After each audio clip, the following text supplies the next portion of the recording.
Hey, making this video was just kind of like a spontaneous little idea. I know I've made some effort to set stuff up and whatever. Ground's still a bit of a mess, but that's because after bloody months and months and months, maybe it's been like 4 months since I cleaned up. It was awful, absolutely awful. Whole floor covered in trash, fucking shit everywhere. Bottles upon bottles of stuff that had been half drank. Proper like hoarder shit, right? And my room gets like that because I hate cleaning and I'm a messy person, which is a terrible pair of traits to have. And you know, I've got a habit of self-neglecting, so I've left it to get like that. But now I've more or less cleaned it up. Still a couple of things. My bed still has some stuff I need to sort out. Table over there, little table covered in stuff. But hey, tables meant to have stuff on them, aren't they? But yeah, apart from those two things, room's basically fine. But I've set my desk up too, and I've got this thing. I've got this thing here. This is going to be my desk Bible. I'm just going to keep here solely for having at my desk. And I'm bringing all this up because I think for both reminding myself and reminding other people, God doesn't expect perfection of you.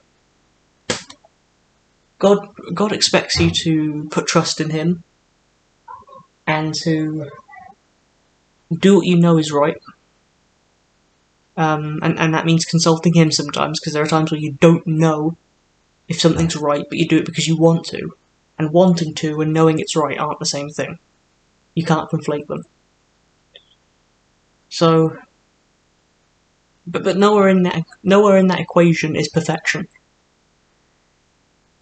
Nobody except Jesus is perfect, and Jesus is God. So it's not really a fair competition. Even if you look to the figures of the Old Testament, all the big important figures that Christians, Jews, and Muslims alike look to, even if we disagree on core details about them, the people we look to. David, slave Goliath, ruled over Israel as a king for a while, was doing a decent job, created a decent society for people to live in, where God was valued.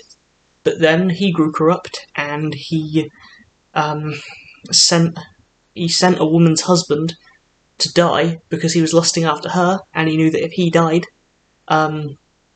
he'd be able to marry her. Sent her husband into war knowing that he would die.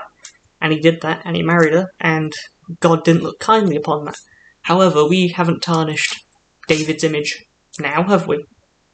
We've got that story, it's in the Bible, it's in there, it's a lesson for us all to learn that even good men go bad, but it's also a reminder that God never expected perfection.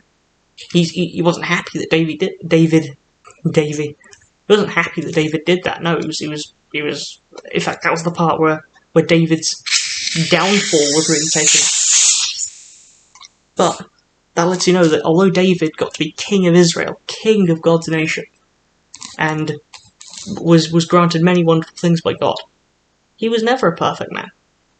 And Noah is described as being perfect in his generations, but the entire area that the flood covered was full of sinful people, all the descendants of Adam and Eve. Whether you believe that Adam and Eve are supposed to be in the story the only two humans that existed at that time, or whether you believe they existed alongside other human beings, that's a different story. But whatever the case, everyone who was killed by the flood was imperfect, because every descendant of Adam and Eve was imperfect, and that included Noah. Noah himself was an imperfect man, and you know that because after the whole flood debacle, when he's camping with him and his sons' families, there's that occasion where he passes out naked after drinking too much in his tent, and his sons Ken and Ham and all them have to cover him up. And what does he do then? He then curses the son that spent too long gawking at him rather than sorting it out. And that wasn't entirely his son's fault. I know I'm a bad Christian because I can't actually remember which son that was. I think it was Shem. I think it was Shem that did that, although don't quote me on that. But the point is, yeah, Noah was imperfect. Saved the lineage of Adam and Eve at God's request. Built an ark that was 450 feet long, 45 feet wide, and no, it was 75 wide and 45 high, and 450 feet long, because it's in cubits, you have to like convert it. That's a huge thing to build, and he built that, just with a few people and hand tools, Did all that. Saved all these, animals. Still wasn't a perfect man. God put him to the job, and he rewarded him for it. Still wasn't a perfect man. God doesn't expect perfection of any of us, because it's unachievable. It's hubris, and hubris is a.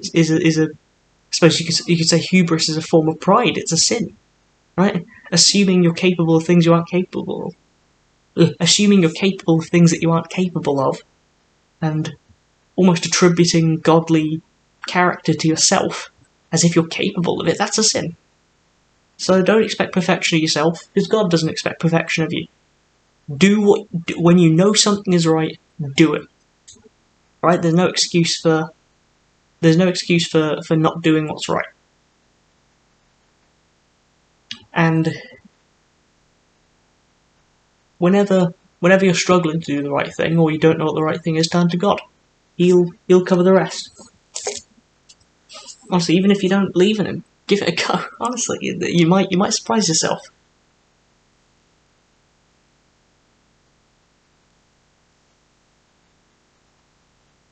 Also, don't judge me for having the I think it's the New Living Translation. I don't know how good this one is. This is just the one I have. I've got a few King James on a bookshelf just outside that door down the hall.